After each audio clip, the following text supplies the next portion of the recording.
ജൂണായല്ലോ, school തുറന്നല്ലോ എന്നൊക്കെ ആലോചിച്ചപ്പോഴാണ് പഠിച്ചോനെ ഇന്ന് 7 നാളെ 8 ഈച്ചുവിൻ്റെ ആ സമയത്താണ് ഞാൻ അനുവിന് മെസ്സേജ് അയക്കണേ.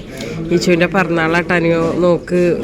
ഇന്നലെ കുറച്ച് നേരം ഞാൻ മുഴുവൻ മഞ്ചേരി ജില്ലാ ഹോസ്പിറ്റലും അതൊക്കെ ഇനി എൻ്റെ മനസ്സിൽ എന്നെ പിന്നെ പ്രസവത്തിന് വേണ്ടി കണ്ട് ഞാൻ അഡ്മിറ്റ് ആവണതും പെയിൻ വരാത്തതും പെട്ടെന്ന് സിസേറിയൻ അതാവണതും തൂക്കി ഇറക്കണം. അന്ന് ഈ മറ്റേ ഇതില്ല, ലിഫ്റ്റില്ല മഞ്ചേരി ജില്ലാ ഹോസ്പിറ്റലിന്. സ്ട്രെച്ചർ വഴി ആ സ്റ്റെപ്പുമ്മ കൂടെ എന്നെ ഇറക്കി കൊണ്ടുപോകും. ഞാൻ ഉതിർന്നു പോകുമോ എന്നുള്ളൊരു പേടിയിൽ.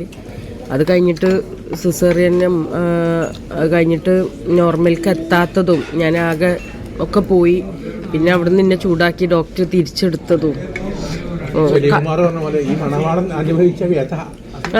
വനവാളം പിന്നെ എവിടേക്കാ പോയിനി അറിയോ? നെയ്റോസ്റ്റ് എന്നാൻ പോയിക്ക.